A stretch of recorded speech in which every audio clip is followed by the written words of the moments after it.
चिकारा की हाथ जोड़कर राम राम।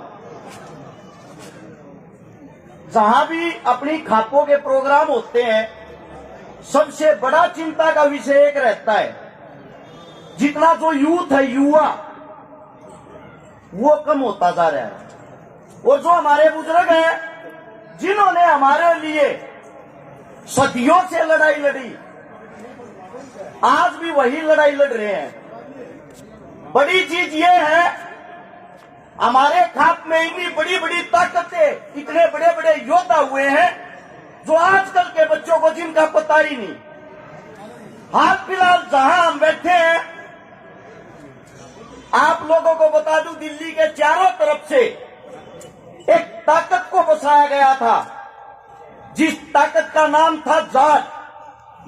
आज उस ताकत के अंदर ही उसके अपने भाई उसका साथ देने की बजाय एक दूसरे की टांग खींचते हैं। अगर आज जाट को किसी चीज से जाना जाता है ना, हमारे को नजर नीची करनी पड़ जाती जब ये कहती है अपने परिवार ने तो मना लो, बाकी बात तो बाद में कर लेना। आप लोगों को बताता हूं हमारी ताकत क्या थी।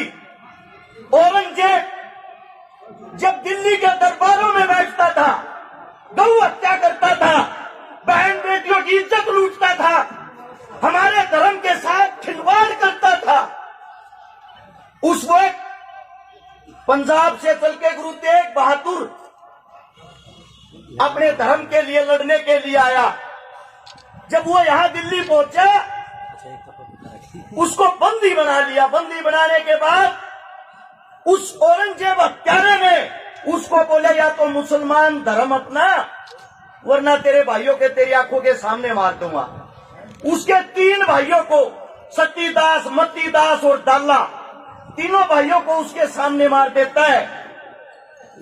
और हंसते हुए गुरु तेग कहता है, मेरा भी शीश काट ले, कोई फर्क नहीं पड़ना। हम वे क्षत्रिय हैं जहां पैदा हुए हैं, जहां पैदा हुए वही कफन ओढ़ना चाहते, किसी दूसरे का नहीं। और उसी वक्त 22 नवंबर 1675 को गुरु तेग बहादुर का शीश काट दिया, उसके 4 टुकड़े कर दिए।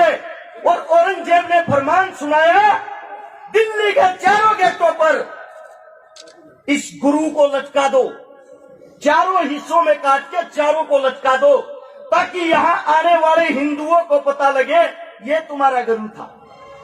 उसका भगत एक व्यापारी, उसके साथ में उसका एक चेला जेता। जैसे ही उनको पता लगा हमारे गुरु के शव का बुरा हाल ना हो, उसके शव को लेके वहां से भाग लिए। और बड़ खालसा सोनीपत के अंदर आता है, वहां गांव में बढ़ के औरंगजेब की सेना पीछे पीछे, आप शव लाओ, उसकी दुर्गति करनी है हमने। जब बड़ खालसा में पहुंचे, हमारा एक दादा जिसका नाम था कुशाली सिंह दहिया, उसको जानते हैं कुशाल सिंह दहिया के नाम से। दादा ने देखा सब आदमी इकट्ठे हो रहे हैं चौपाट में, क्या बात, उड़ जाके देखा तो बताया गुरु जी का शव है। सबसे पहले तो सबने शीश झुकाकर नमस्कार किया, और उसके बाद पूछा, भाई रोड़ा क्या है, रोड़ा बताओ। बिना औरंगजेब की सेना पीछे लाग रही, गांव में घेर रही है, और गुरु जी का शव खोज के ले जाएंगे। हंसते हुए दादा बोला, फिर शव दे दो, क्यों रोड़ा करवा रहे हो।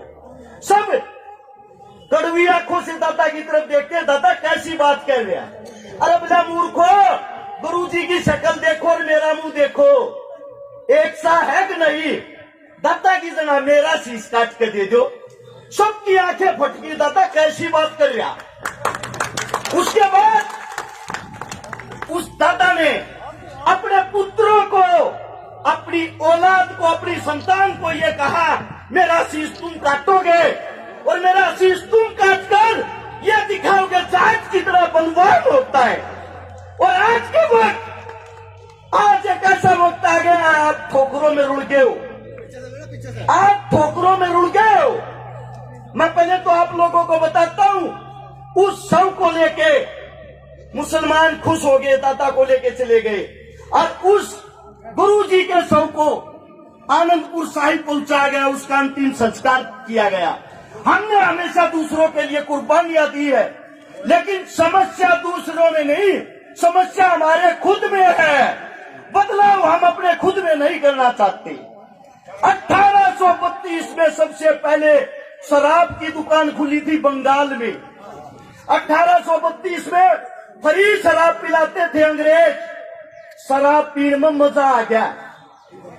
आज का वक्त ये अंग्रेजा की देन है। ऐसा कोई गांव, ऐसा कोई चौक, ऐसा कोई चौराहा नहीं 5 स्टार से ज्यादा शराब के ठेकों को सजाया जाता है। मैं आप लोगों से पूछना चाहता हूं, किसको नहीं पता कि शराब से हमारा विनाश होता है? दारू में बलात्कार हो, दारू में मर्डर हो, दारू का घर का नाश हो, दारू का दूसरे का नाश हो। अपने खून किले बेचकर शराबी अपने साथ अपने परिवार को खा जाता है। और हम यहाँ बैठे हुए हैं। मैं समस्त सरदारी से एक विनती करता हूँ, इतनी बड़ी चीज नहीं है ये ठेके बंद करवाने। एक गांव इकट्ठा होकर जन कह देगा ना हमारे गांव में ठेका नहीं होना चाहिए। मैं गारंटी देता हूँ किसी सरकार के अंदर चैत्री मत ठेका खोल दे। मैं तो ये मानता हूँ ये कमी हमारी है। फसल खराब होगी, नस्ल खराब होगी, बचा लो इनने। थारे बालक हाँ झूठी बात ना करता। थारे बीच में बता दू, थारे बालक ने थारे आशीर्वाद है।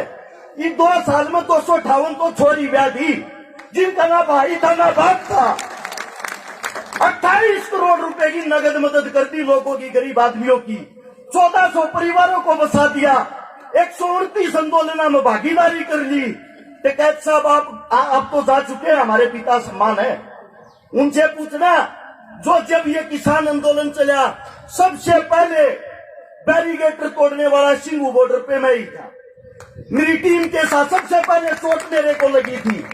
अगर आप वीडियो निकाल के देखोगे, यो फैसला भी मेरा ही था। दिल्ली के अंदर नहीं जाएंगे, चारों तरफ तक घेर के बैठांगे। तो आप सबसे विनती है, आपसे ज्यादा ताकत किसी में नहीं। मेरे बुजुर्गों, मेरे मालिकों, ये अपनी नौजवान पीढ़ी ने संभालो, इन्हें समझाओ। ये जो फोन ले रहे हैं जिसके कारण विनाश हो है, इसके कारण आप अच्छा काम भी कर सकते हो। अपनी कौम ने कर लो, थारे तो ताकतवर कोई नहीं है। मेरे मुख से कोई गलत शब्द निकले हो, हाथ जोड़ के क्षमा चाहता हूँ। थारा बालक हूँ, थारा बेटा हूँ। थारे जो 2-4 बात सीखा हा, थारा जो इतिहास पढ़ा थारे बीच में बताने की कोशिश करा हा। इस सरदारी को प्रोग्राम करने वाली महान आत्माओं को हर्ष शिकारा की तरफ से बहुत बहुत साधुवाद। कहीं न कहीं आप लोगों को जागरूक कर रहे हो। हर एक इंसान से मेरी विनती है, अपने हस्ताक्षर करके जरूर जाना, ताकि सरकार के सामने अगर ये मांग लेके जाए, उनको पता लगे इनके अंदर कितनी एकता है। आप सभी साथियों को हर्ष शिकारा की तरफ से हाथ जोड़कर आपके चरणों में राम राम। बहुत बहुत धन्यवाद। एक बार जोरदार तालियां भाई के लिए। मैं एक बार निवेदन करूंगा, भाई से निवेदन कर दिए।